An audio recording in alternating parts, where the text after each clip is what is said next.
ये 40 साल की मकान मालकिन अपने ही घर में रहने वाले 20 साल के जवान युवक के साथ, जो इसके घर पर किराए पर रहता था, उस युवक के साथ इसकी प्रेम कहानी चल रही थी, वो भी पूरे 4 सालों से। और दोनों मिलते थे ऊपर वाले कमरे में ही। ये अपने किराएदार के साथ जवान लड़के से यानी कि संबंध बना रही थी। आप सोच कर देखिए, वो लड़का जब 16 साल का था तब से इसके संबंध बराबर उसके साथ चल रहे थे और बड़ी बढ़िया जिंदगी चल रही थी। लेकिन इसी संबंध के बीच कुछ ऐसा होता है कि एक कत्ल हो जाता है, और कत्ल बड़ी प्लानिंग से होता है। शातिराना प्लानिंग को रच कर कत्ल किया जाता है। लेकिन कत्ल के बाद सिर्फ एक गलती की वजह से कातिल पकड़ा जाता है। और फिर कत्ल किसका होता है, कत्ल कौन करता है, और सबसे बड़ी बात कि जो मकान मालकिन थी उसने अपने प्रेम जाल में इस युवक को कैसे फंसाया, दोनों के प्रेम संबंध की शुरुआत कैसे हुई और मामला कत्ल तक कैसे पहुंचा। जब इस घटना को आप शुरुआत से सुनेंगे तो आपको इस घटना से बहुत कुछ सीखने को मिलेगा, और पूरी कहानी सुनने के बाद आप हैरान हो जाएंगे, क्या शुरुआत में एक संबंध बनाना एक कत्ल भी करवा सकता है। तो चलते हैं और जो आज की घटना है उसको शुरुआत से जानते हैं आखिर तक। तो दोस्तों, मेरा नाम माज है। उम्मीद है कि आप सब अच्छे होंगे, सुरक्षित होंगे। और जो आज की घटना है वो उत्तर प्रदेश के लखनऊ की है, और लखनऊ का एक थाना है महानगर थाना, और उसी थाने के अंतर्गत एक इलाका पड़ता है निशतगंज इलाका। 23 मार्च की दोपहर लगभग 3 बजे का टाइम था कि अचानक से महानगर थाना पुलिस के पास एक कॉल आती है। जब पुलिस कॉल उठाती है तो दूसरी तरफ से एक युवक घबराया हुआ बोल रहा था कि साहब जल्दी से आ जाइए, यहाँ पर मेरी दादी की किसी ने हत्या कर दी है, और निशतगंज में जो गली नंबर 3 है वहाँ पर मेरा घर है और वहीं पर मैं खड़ा हुआ हूँ, जल्दी से आ जाइए। पुलिस ये सुनती है, फौरन पुलिस की एक टीम निकलती है, और निशतगंज की गली नंबर 3 में जब पुलिस पहुँचती है तो वो लड़का बाहर खड़ा हुआ था। पूरे मोहल्ले की भीड़ वहाँ पर जमा थी। पुलिस की टीम अंदर पहुँचती है, जो घर था जब उसमें जाकर देखती है तो दूसरी मंजिल पर एक बूढ़ी सी लगभग 65 से 70 साल की महिला, जो चारपाई पर पूरे तरीके से ऐसा लग रहा था कि मतलब किसी ने पहले हाथ पैरों को रस्सी से बांधा है, फिर इनकी हत्या की है। पूरे घर का सामान चारों तरफ बिखरा हुआ पड़ा था। देखकर लग रहा था कि शायद यहाँ पर लूटपाट की गई है। अब जो लड़का था वो बताता है कि साहब जब मैं घर पर आया तो मेरी जो दादी हैं वो यहाँ पर बंधी हुई थी, और मैंने अपनी माँ को फ़ोन किया है जो अभी मार्केट में है, वो भी आ रही होंगी। मेरे पिता नौकरी पर गए हुए हैं, और मेरी माँ की 2 साल की जो बच्ची है यानी कि मेरी बहन, ये घर पर थी और मेरी दादी घर पर थी। और फिर नहीं पता कि ये सब कुछ किसने किया है। ये पुलिस जब घर का मुआयना करती है तो पुलिस को लगता है कि शायद कुछ बदमाश घर के अंदर घुसे होंगे, और जो ये निर्मला है इनको रोकने की कोशिश की होगी। रोकने के लिए इनको चरपाई से हाथ पैरों को बांध दिया होगा, लेकिन निर्मला जब चिल्ला रही होंगी तो शायद इनकी मुंह में कपड़ा ठूसा गया होगा, या फिर इनकी गला दबाकर हत्या की गई है। पुलिस बॉडी को उठाकर पोस्टमार्टम के लिए भेजने लगती है। उसी बीच जो निर्मला थी उनकी बहू मतलब वापस घर पर आ जाती है, क्योंकि बेटे ने खबर कर दी थी कि दादी की किसी ने हत्या कर दी है। तो जैसे ही जो बहू है रंजना वर्मा, जैसे ही वो घर में घुसती है और अपनी सास को मरा हुआ देखती है तो वो बेहोश होकर गिर जाती है। लोग उसको संभालने में लग जाते हैं। वो रोते रोते, उसका बुरा हाल हो चुका था। पुलिस जो बॉडी थी निर्मला की उसको उठाती है, पोस्टमार्टम के लिए भेज देती है। दूसरी वहीं पुलिस छानबीन में लग जाती है। पुलिस के लिए बड़ा सवाल ये था कि आखिर दिन दहाड़े बदमाशों ने घर में घुसकर लूट कैसे की, और बदमाशों को ये कैसे पता चला कि निर्मला उस टाइम पर अकेली हैं, और बदमाश कहाँ से आए थे, और घर पर उस टाइम पर मतलब कैसे कौन कौन था, कौन कौन नहीं रहता।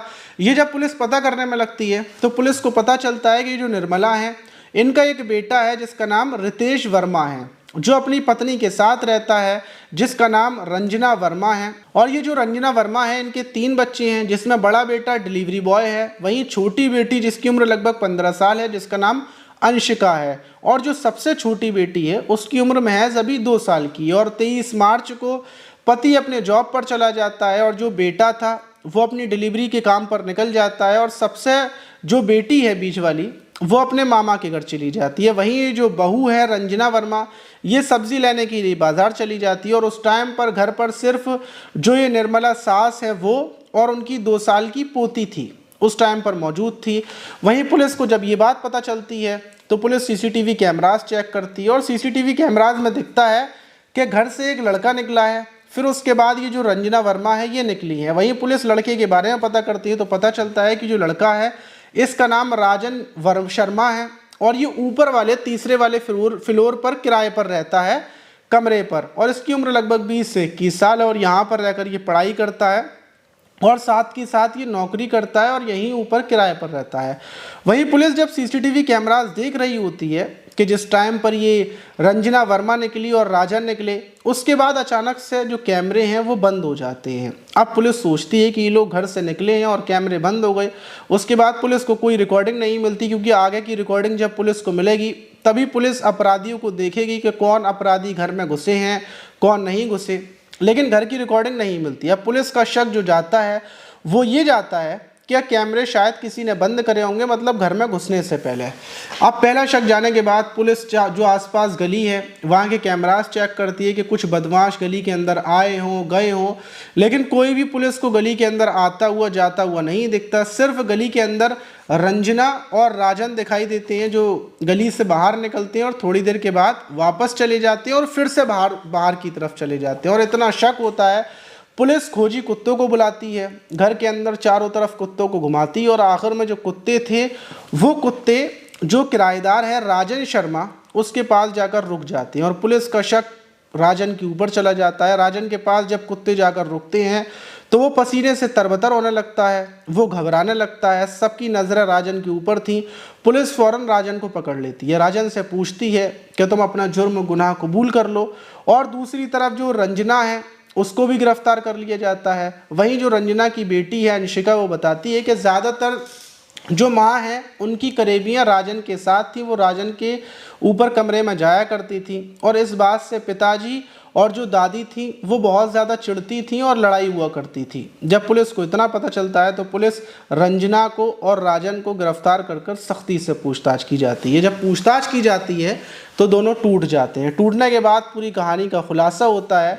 ये जो रंजना थी ये बताती है कि मैं परेशान हो चुकी थी, तंग आ चुकी थी अपनी सास से, क्योंकि वो मेरे प्रेमी राजन से मिलने में बाधा बन रही थी, क्योंकि वो तो पूरे दिन घर पर रहती थी, क्योंकि मेरा पति काम पर चला जाता है, मेरा बेटा काम पर चला जाता है, मेरी बेटी को मतलब नहीं है, लेकिन जो मतलब था वो मेरी सास को था। सास पूरे दिन फालतू रहकर मेरे ऊपर नज़र रखती थी, मुझे ऊपर नहीं जाने देती थी राजन के कमरे में, और मैं अपने जवान प्रेमी से मिलना चाहती थी, उससे संबंध बनाना चाहती थी। अब जब पूरी कहानी की खुलासा होता है कि शुरुआत से प्रेम संबंध कब हुए, कैसे हुए, तो ये जो रंजना थी ये बताती है कि जो राजन था आज से 4 साल पहले इनके यहाँ पर किराए पर रहने के लिए आया था और ये दूर के रिश्तेदारों में हैं।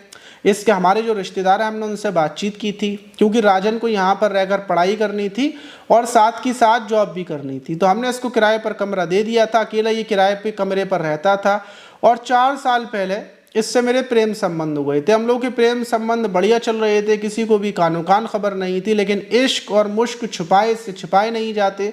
तो ऐसा ही होता है, कुछ महीनों पहले जो मेरी सास है निर्मला, वो मुझे ऊपर जाता हुआ देख लेती हैं और राजन से बातचीत करता हुआ देख लेती हैं, और ये बात वो अपने बेटे त्रिदेश से बोल देती हैं। और फिर मेरा पति मुझसे बोलता है कि तुम ऊपर नहीं जाओगी, अगर तुम ऊपर जाओगी तो मैं कमरा खाली करवा दूंगी, राजन को यहाँ से निकाल दूंगा, किराए का कमरा है उसे यहाँ से भगा दूंगा। तो मुझे बड़ी ज़्यादा टेंशन होती है और मैं चाहती नहीं थी कि राजन यहाँ से जाए, इसलिए मैं ऊपर जाना बंद कर देती हूँ। मेरी सास बराबर मेरे ऊपर नज़र रखी हुई थी और उसी बीच मैं फैसला करती हूँ कि अगर मैं अपनी सास को मार दूँ तो फिर मेरी सास नहीं रहेंगी और उसके बाद मैं राजन के साथ एक पति की तरह रह सकती हूँ। ये बात मैं राजन से बोलती हूँ, राजन तैयार हो जाता है और 23 मार्च को जब मैं घर से निकलती हूँ, घर से निकलने के बाद मैं थोड़ी दूर पर जाती हूँ तो जो मेरे घर के बाहर कैमरे लगे हुए हैं उसका एक्सेस और उसका कंट्रोल मेरे फ़ोन के अंदर है, तो मैं कैमरों को अपने फ़ोन से बंद कर देती हूँ। कैमरे बंद करने के बाद फिर मैं राजन को वापस अपने घर लेकर आती हूँ और फिर मैं अपनी सास को पहले मारती हूँ, पीटती हूँ, क्योंकि घर पूरा खाली था, कोई भी नहीं था,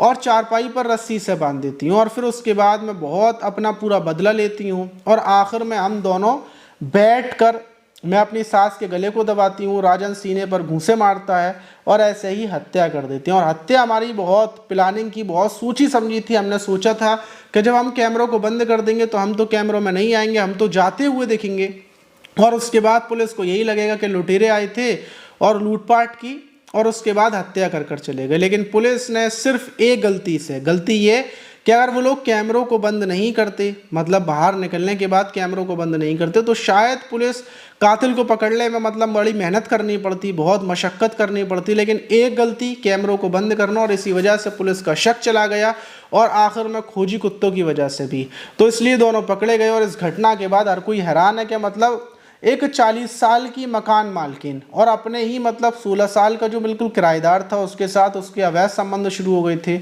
और फिर उसके बाद ऐसे आकर एक कत्ल हो गया। तो आप समझ सकते हैं कि मतलब इस टाइम पर किसी का कत्ल हो जाना, ऐसे क्राइम की शुरुआत होना और फिर आखिर में ऐसे क्राइम भी हो जाना, तो कुछ भी हो सकता है आज के टाइम पर। आप इस घटना पर क्या बोलना चाहेंगे कि बहू को और उसके प्रेमी को क्या सज़ा मिलनी चाहिए? कमेंट बॉक्स में ज़रूर बताइएगा। मिलते हैं किसी और वीडियो में, जब तक के लिए अपना ख्याल रखें, सुरक्षित रहें, सावधान रहें।